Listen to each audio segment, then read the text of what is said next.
Il aura fallu moins d'1 heure aux jurés pour délibérer. Je vais vous demander de répondre l'un après l'autre, clairement et à haute voix, à chacune des questions posées par l'accusation. Citoyen Gannet, est-il constant qu'il ait existé des manœuvres et intelligences avec les puissances étrangères pour leur donner l'entrée du territoire français? Oui. Aucun secret des délibérations. Oui. Dans la France de la Révolution, Oui. tout le monde sait qui a voté quoi. Oui. Oui. Alors qu'ils condamnent Marie-Antoinette, ces hommes ne savent pas encore que beaucoup d'entre eux vont bientôt mourir. Oui. L'opinion publique est versatile. Oui. Dans 9 mois, Nicolas sera guillotiné, tout comme Lumière, Oui. Desboisseaux Oui. et Bénard. Oui. Deuxième question. Antoinette Capet a-t-elle coopéré à ces manœuvres? Citoyen Gannet. Oui. 10 mois plus tard, Gannet échappera de peu à la charrette le conduisant à la guillotine. Oui. Renaudin, lui, n'aura pas cette chance. Chrétien n'a plus que 9 ans à vivre. Oui. Condamné pour attentat contre Bonaparte, c'est la déportation qui l'achèvera. Troisième question. Est-il constant qu'il ait existé un complot tendant à allumer la guerre civile à l'intérieur de la République? Oui. Quelques-uns trouveront le moyen de survivre. Oui. Toumain, retourné en Mayenne, dénoncera les hébertistes. Antonel vieillira à Arles, Oui. riche et persécuté par les royalistes. Tombé dans l'oubli, Baron, Oui. Fiévé, Oui. Devèze. Oui. D'autres seront sauvés par leur habileté.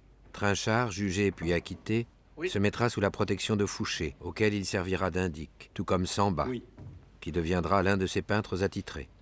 Et enfin, Oui. le médecin de Robespierre, Souberbiel, le plus endurant. Il survivra à tous les régimes, révolution, directoire, empire, restauration, pour mourir de vieillesse à plus de 90 ans, rue Royale. Ils sont ces hommes qui ont jugé la reine.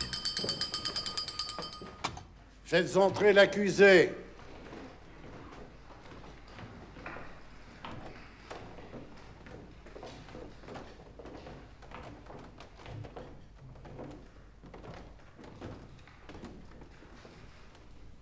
Antoinette, aux 4 questions posées par l'accusation, les jurés ont répondu oui à l'unanimité. En application de la loi, je requiers donc la peine capitale.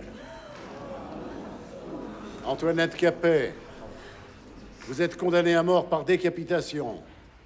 La sentence sera exécutée ce jour, 16 octobre 1793 à 11 h, sur la place de la Révolution. Vos biens seront saisis.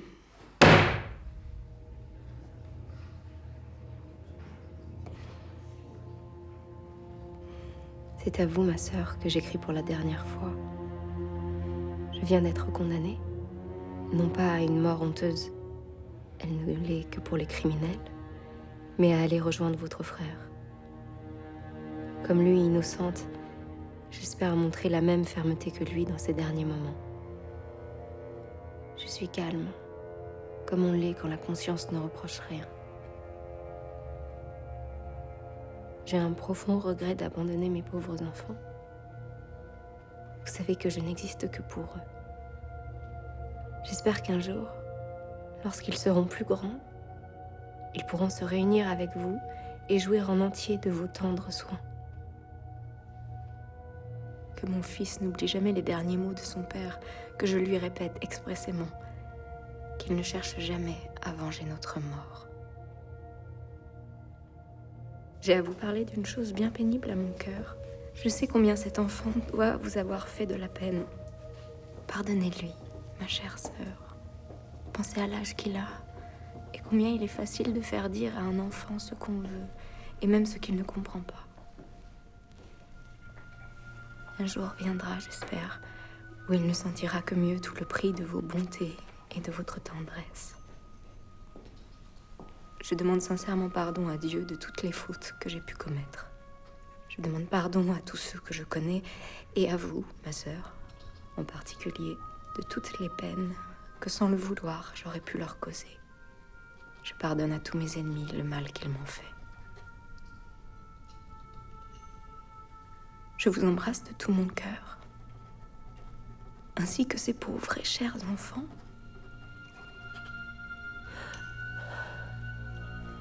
Mon Dieu, qu'il est déchirant de les quitter pour toujours. Adieu. Adieu. Adieu, ma bonne et tendre sœur. Puisse cette lettre vous arriver. Pensez toujours à moi.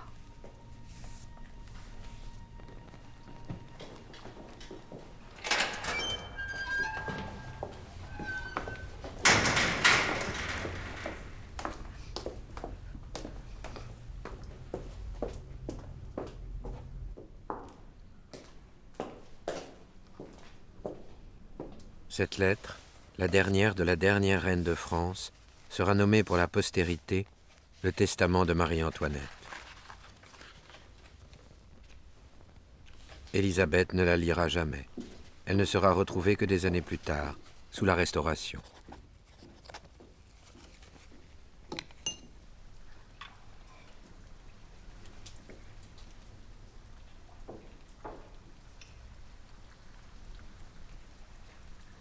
Je suis désolée. Je vous en prie, Majesté. Ne le soyez pas. Accepteriez-vous de revenir au lever du jour pour m'aider à me préparer? Le procès de Marie-Antoinette n'était que le premier de la longue et sanglante liste des grands procès politiques de la Terreur. Le mois suivant, les 21 députés girondins comparaîtront à une audience où même les apparences de la légalité ne seront plus respectées.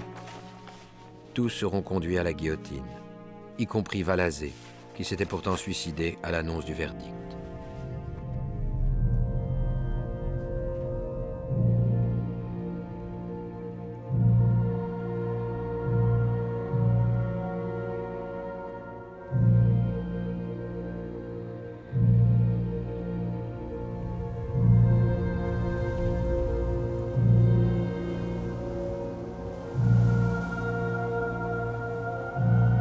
C'est le protocole, madame.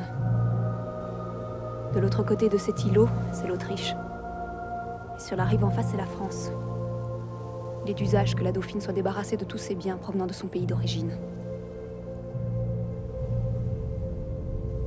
Pourriez-vous sortir, je vous prie, le temps que je m'habille? Je ne peux pas, citoyenne. Mes ordres sont stricts. Je ne dois pas vous quitter des yeux.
Le trajet de la charrette des condamnés, de la conciergerie à la place de la Révolution, l'actuelle place de la Concorde, prenait d'ordinaire un peu moins d'1 heure. Celui de Marie-Antoinette en mettra plus de 4.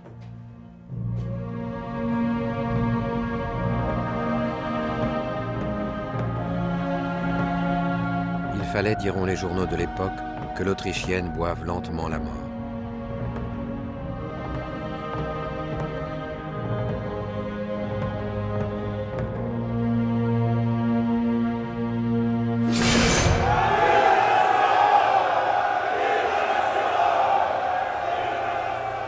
Ce procès était si inutile qu'il sera oublié en quelques semaines, et les livres d'histoire omettent souvent d'en parler. Il n'a pas permis de ressouder un peuple lassé par une révolution qui tardait à apporter la liberté, l'égalité et la fraternité. Il inaugure en revanche la série des grands procès politiques de la Terreur. Il aura permis à Robespierre d'affaiblir son rival Hébert, guillotiné 5 mois plus tard avec ses partisans. On dit qu'il se tordit d'effroi devant la guillotine. Robespierre, guillotiné sans jugement avec ses fidèles, l'été suivant, le 28 juillet 1794, victime de la mécanique infernale qu'il avait mise en place, la Terreur. Las de violence, gavé de sang, la Révolution ayant dévoré tous ses enfants, se réveille épuisée. En quête de compromis, le pouvoir est déposé entre les mains d'un directoire. Gouvernement qui ne gouverne pas, à la merci du premier homme fort venu. Ce sera Bonaparte, qui fera de l'ancienne monarchie devenue république un empire. Fouquier tombera en dernier. Jugé 1 an et demi plus tard, confondu avec son tribunal, on lui reprochera cette terreur qui n'est plus alors de mise. Le 7 mai 1795, il monte sur l'échafaud. 10 mois après Robespierre, 18 mois après Marie-Antoinette. Charles mourra de maladie, d'épuisement, de chagrin, 1 mois presque jour pour jour après Fouquier, le 8 juin 1795, au Temple. Il a alors à peine 10 ans. Drame oublié de la longue et violente épopée d'un peuple vers la liberté. Ce procès aura été celui de toutes les vengeances, celle de la vertu contre la trahison, de la République contre la monarchie, de la patrie contre les étrangers, des hommes contre les femmes.